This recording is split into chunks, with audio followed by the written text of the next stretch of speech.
Welcome to the Championship Review. Matchday 31, and what a match day it was. Split between midweek and weekend games with the FA Cup, of course.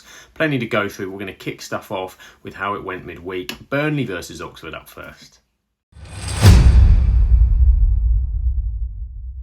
An own goal from Michael Hellick of Oxford was enough to secure Burnley 3 points at Turf Moor with a 1-0 victory. That's now 18 matches unbeaten for Burnley and an astonishing 9 consecutive clean sheets, their defence once again proving too strong to break down. Now, Burnley had several early opportunities in this one, including a shot from Jadon Anthony that was straight to Zoran Fleming. He narrowly missed the target with his effort. Lyle Foster had a clear sight on goal in the 12th minute, but somehow sent his shot wide and had a curling effort cleared by Hellick close to the goal. But Hellick could do nothing to prevent turning Lyle Foster's cross into his own net in the 33rd minute, giving Burnley a deserved lead with what ended up being the only goal of the game. Greg Lee spurned Oxford's best chance to level with a header wide, while used goalkeeper Jamie Cummings produced some crucial saves to reduce the hosts to a late second and make sure it was only 1-0 to Burnley. Oxford United have now won just one of their 8 league games against Burnley and all, with their last victory at Turf Moor coming way back in January 1996 with a 2-0 victory. Of course, haven't played for a number of years. Burnley overall, that's an excellent victory for them. Scott Parker said in his commentary, "Overall, I was delighted with the endeavour of the team, the way that we went about it tonight, very good indeed." So Burnley with another victory and another clean sheet. So finally, a goal at Turf Moor, 3 consecutive league 0-0s for Burnley. Although it wasn't a Clarets player, they'll take it. It's the difference in the promotion race, keeping Burnley in it, but they do need to start scoring some goals, no doubt about it. But of course, goals conceded, absolutely brilliant. The lowest number conceded in a championship season overall is 15. That record is held by Reading in the 2005-2006 season. There's a long way to go. Of course, 9 conceded so far from Burnley, but they do look impenetrable at the back at the moment. Burnley went on to follow up this result with a 1-0 victory against Southampton at St Mary's Stadium in the 4th round of the FA Cup. It's the first time they've reached that stage since the 2020-21 season. Now, they host a midweek championship fixture against Hull City on Wednesday next, before they travel to Preston to take on Paul Heckingbottom's side in a lunchtime Saturday kickoff. This result for Oxford ends their recent unbeaten away league game record. They're unbeaten in the last 4, but they're not the only ones to struggle to score against the Burnley side with that crazy clean sheet record. It's an 8th defeat away from the Kassam Stadium in the Championship this season for Oxford, but it just shows how important their home performance has been in them staying clear of the fight at the bottom of the league. Manager Gary Rowett commented that they carried a threat during this match. He thought Oxford got into some good positions without perhaps creating as much as they would have liked, keeping Oxford in 16th place. Derby County up next from the horizon for Oxford with a trip to Pride Park on Tuesday, with a weekend clash at home against fellow promoted side Portsmouth on Saturday afternoon.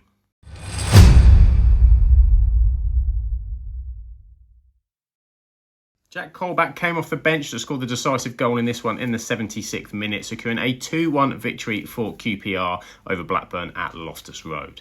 Now, QPR hit first in this one. It was Frey who scored within the first 5 minutes, heading in across from a large chair to give QPR an early lead. The referee, James Linnington, awarded a penalty then through a Koki Sato challenge. The ball ran across the box and across Callum Britton's body. He was adjudged to have fouled in, and it gave Blackburn a chance to take the lead. Tyrese Dolan then fired his penalty, sending the keeper the wrong way, scoring his 3rd championship goal of the season, but was his first in 20 championship appearances. Chair was a constant danger throughout for QPR. He forced Ainsley Pears into action, but the stage was set for the defining moment of the game, which came through Jack Colback. Colback's first time finish, 18 yards out, edge of the box, came after a handball shout against a QPR player. There was a separate penalty claim and it was a frantic sequence before Colback powerfully lashed into the net to give QPR an important 2-1 lead. It turned out to be the winner as QPR got back to home winning ways after the 2-0 defeat against Sheffield Wednesday. It makes it 6 wins in 7 home games for Martí Cifuentes' side. The manager said, "I'm very pleased for Jack. He's been having a difficult season with injuries. We really needed his experience in a moment when the team was struggling, and it was a fantastic performance." So QPR have now won 5 of their 8 league matches in 2025. Their upturn in form has really propelled them up the table and into playoff contention. So Fuentes had set 56 points, which was what they got last season, as their target to beat this season. And with 41 in the bank so far, their form gives them good hope that this can be bettered. Now, that's 6 goals now this season for Michael Frey. 3 of these coming since the turn of the year, all at Loftus Road for his team. His goals are very important for QPR. Next up, QPR will take the trip to Coventry for their midweek championship fixture, taking on Frank Lampard's side before Friday night under the lights at Loftus Road against Derby County.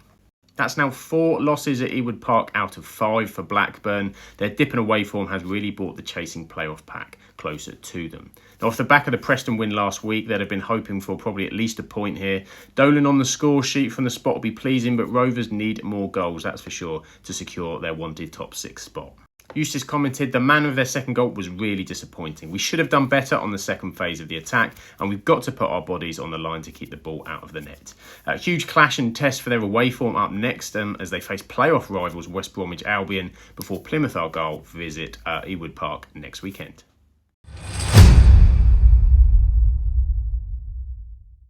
Leeds United took down Coventry City and their unbeaten home league record under Frank Lampard to go 5 points clear of Sheffield United, with them playing at the weekend. A 2-0 victory for Leeds. Now, an error undid Coventry for the first goal. Leeds took the lead when Manor Solomon capitalised on an error from Ellis Sims, passing the ball to Joel Pirel, who slid it into the net for his 13th of the season. Pirel, of course, is the league's second top goal scorer. He's really thriving this campaign under the Leeds attack. Just 10 minutes later, Jayden Bogle doubled Leeds' lead. He drove into the Coventry box, finished after a mistake from Oliver Dovin. A great second goal for Leeds. But then they needed Ilian Meslier. Their defensive performances improved recently. He made 2 crucial saves in the second half to keep his clean sheet, denying Sims with a brilliant low save and stopping another from the forward to ensure that it ended up 0 goals for Coventry. Dovin trying to rectify his mistake early on. He did make some good saves later on, keeping the score at 2, denying Pirro, Solomon and Lagi Ramazani. But it was another good performance from Leeds. They managed to secure the win despite some strong efforts from Coventry in the end. Manager Daniel Farker said, it's a great night for us, a pretty important win. We knew Coventry were in red-hot form, but this was a top-class performance. Now for Coventry, Frank Lampard's home championship undefeated record went here against the league leaders. Their initial 6 matches had brought 4 wins and 2 draws at home, but they finally tasted a home defeat against Leeds. After 4 wins on the trot, Coventry propelled themselves into the top half. They won't be deterred by a loss against the league leaders. The improvement in recent matches is clear for them to build upon. Coventry were dumped out of the FA Cup following this one, a 4-1 loss to Premier League Ipswich Town. They'll be keen for this not to turn into a run of defeats in the coming weeks. QPR next to travel to Lampard's side on Tuesday before an away championship fixture the following weekend against Sheffield Wednesday for Coventry.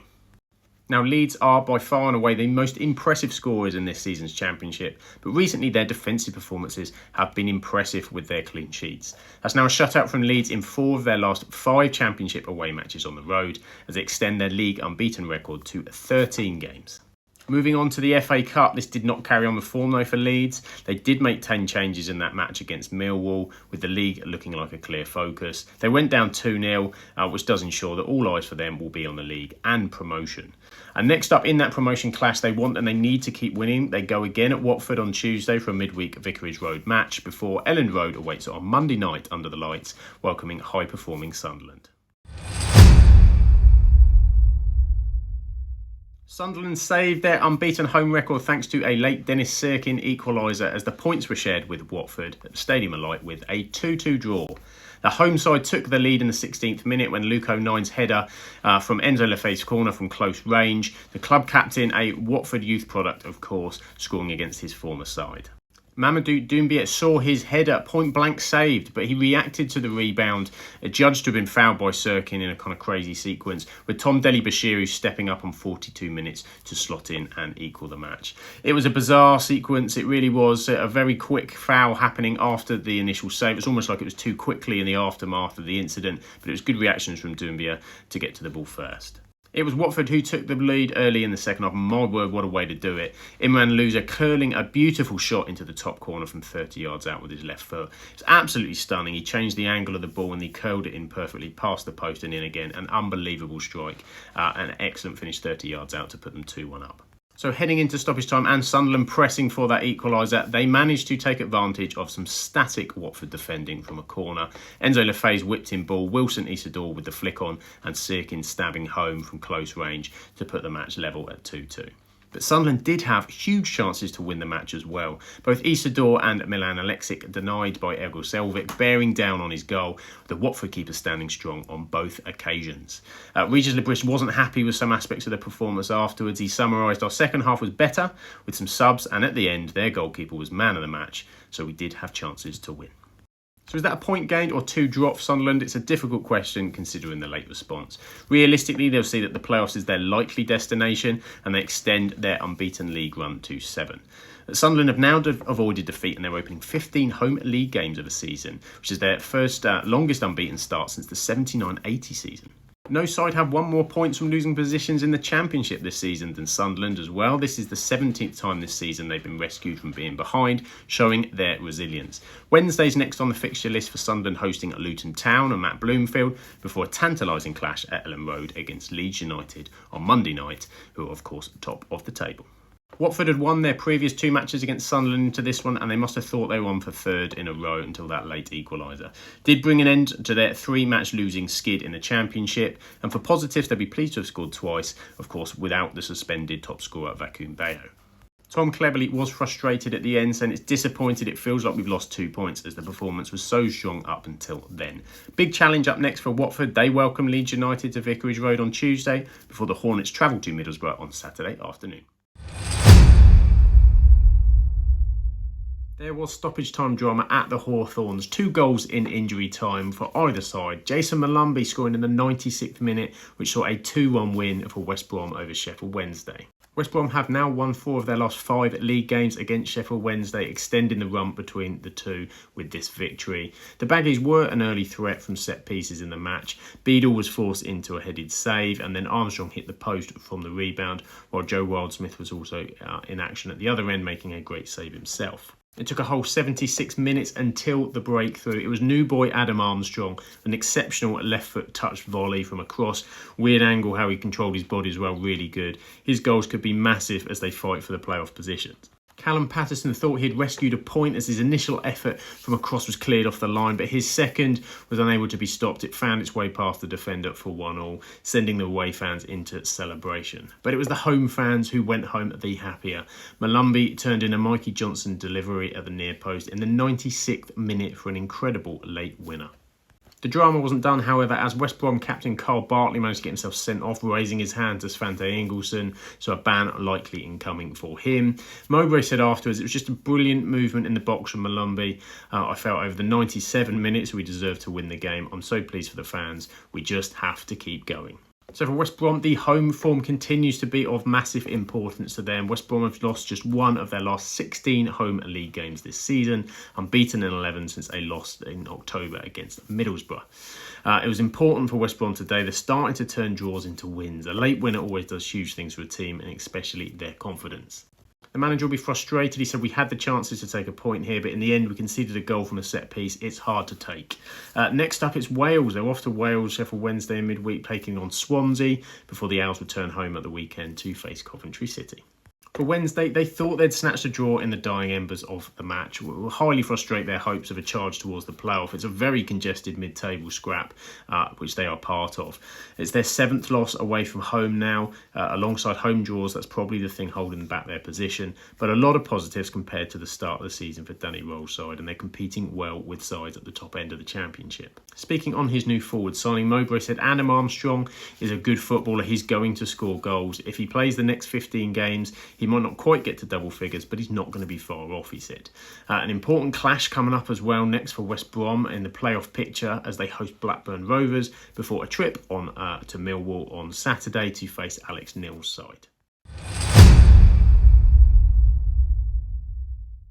Norwich City and Derby County shared the points with a late injury time penalty from Jerry Yates, who came off the bench for the Rams, sharing the points in this championship fixture 1-1. Now, Derby, of course, without a manager since the sacking of Paul Warne on Friday, finally snapping their 7-game losing streak with this one with the point at Carrow Road.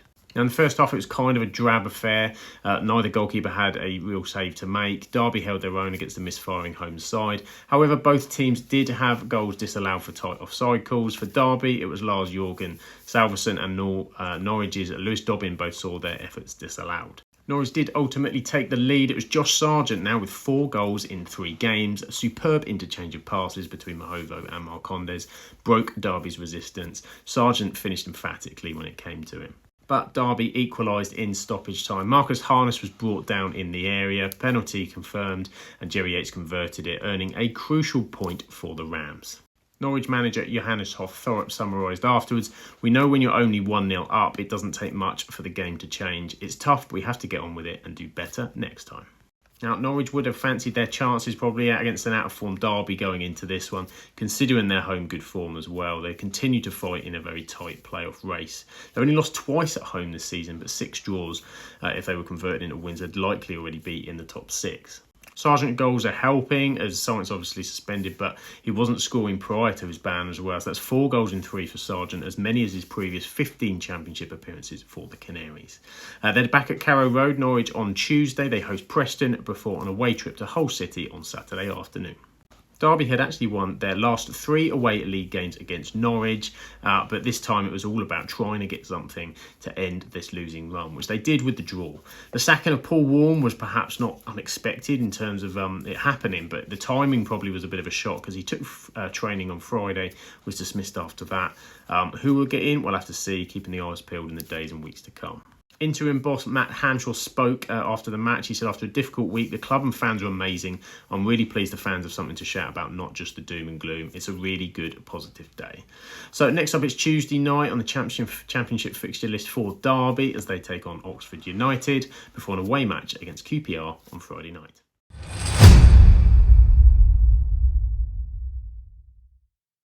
Sheffield United did enough to get past a struggling Portsmouth with a 2-1 victory at Bramall Lane, keeping pace with the Championship pace setters.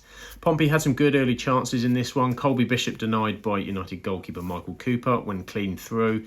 Callum Lang also guided Murphy's left wing cross over the bar from point blank range. But it was the home side, Sheffield United, taking the lead. Gustavo Harmer scoring his 7th goal of the season, cutting inside from the left-hand side of the box and curling his effort well into the far corner. But Portsmouth equalised fairly quickly, just 3 minutes later, when left-back Conor Ogilvie stretched to meet Josh Murphy's cross, beating goalkeeper Cooper at his near post. The away side did continue to threaten a first win at Bramall Lane, it would have been, since 1955 after the break. Offside flag denying a Bishop a goal when he flicked in a Murphy's cross. But it was substitute Jezeren Raksaki scoring the decisive goal for the Blades, timing his run perfectly, meeting Ryan Brewster's low cross and tapping it into the net for the winner. Portsmouth did have several chances to equalise, including a penalty appeal that was turned down despite their best effort, so they couldn't break through a Sheffield United defence. Chris Wilder afterwards, though, wasn't too impressed with the performance, said, "We weren't very good today, it's as simple as that. It was one we escaped with, and we have the ability to win a game of football when we don't play very well." So with the top 2 playing in the FA Cup and of course playing in midweek earlier in this game week, Chris Wilder's side took advantage as a 5th win in 6 league outings moved them above Burnley into 2nd place, within 2 points of leaders Leeds. It's a 20th win overall this season in the Championship for Sheffield United. No side has won more than them. At home they've only lost twice and they did see through this difficult test from Portsmouth. After the shock 3-0 defeat from Hull, this was a good return with a home win. Players are returning from injury as well. Vinny Souza back on the pitch. New signings such as Chowdhury, Cannon and Clark also joining in the fun for the Blades. Next up, it's Middlesbrough. They're the visitors on Wednesday, ahead of a Saturday fixture away at Luton Town as they aim to keep up their promotion hopes. For Portsmouth, you cannot get away from that away form. Just 1 win away from Fratton Park all season. They're without a win in their last 11 league matches on the road, the longest streak since a run of 13, which was between September 2014 and February 2015 when they were back in League 2. John Mousinho summarised the game. He said, "The only criticism I have of the boys is that we didn't put the ball in the back of the net more. We weren't clinical enough in some of those moments." Cardiff City in town on Tuesday in a midweek championship clash for Pompey before they travel to Oxford United in their Saturday lunchtime kickoff.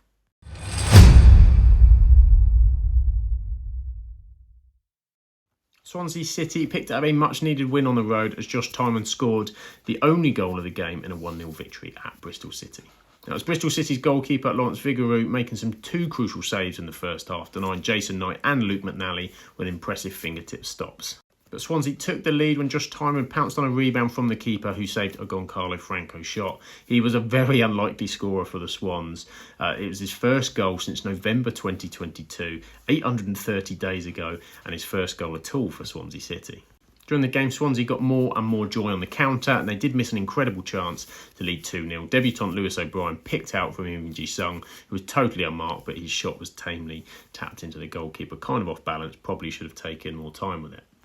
Figueroa continued to be in his inspired form at the other end, though. He made a third brilliant save of the contest, tipping Bell's shot into the inside of the post on 76 minutes. But despite being behind, Bristol City continued to push for an equaliser. It wasn't enough. The Swans held on for a much-needed 3 points. Afterwards, Luke Williams said he was proud of the performance. He said, "Today the players were heroic. They've shown they can be tough and overcome and pick themselves up when many people doubted them." So I'm very proud of them. Bristol City hadn't lost at home in the Championship since a 1-0 defeat to Burnley back in Matchday 16, so it would have been a surprise to have lost this one to a Swansea side poor in form and confidence. The Robins had won 4 home league games in a row, which had seen them well in the battle for the playoff places. Liam Manning spoke, "I thought the tempo and intensity were good. We predominantly lost the game because of a 5-minute spell when we were passive and we lacked the quality to break them down." It's a return to Ashton Gate for Bristol City on Wednesday night as they face Stoke City, while a lunchtime kickoff is in the schedule for Saturday on the road at Cardiff. So it's a first win this year for Swansea and halting a run of 4 straight defeats in the Championship, a vital 3 points after their recent slide. Their record against Bristol City as well was pretty pitiful going into this one, just 1 win in the last 6 away games, but Tymon's winner saw the Robins off on Sunday afternoon.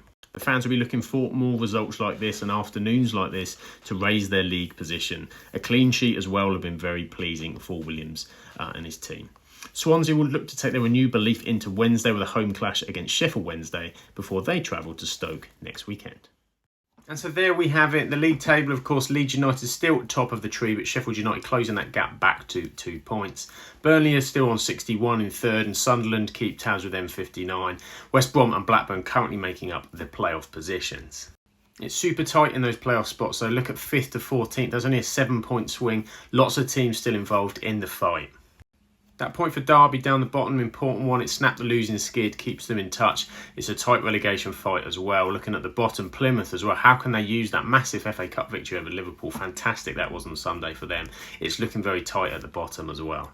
So thanks for watching. If you could please like and subscribe to the channel, that would be much appreciated. It does wonders for me in terms of doing more content of this for you. And of course, the Absolute Football Podcast, catch our absolutely lower league show on a Thursday, 8:30 live with Shah and the team as they go through everything EFL Championship, League 1, League 2, as well as National League North and National League South, all in one show. But for now, I'll catch you on the next one.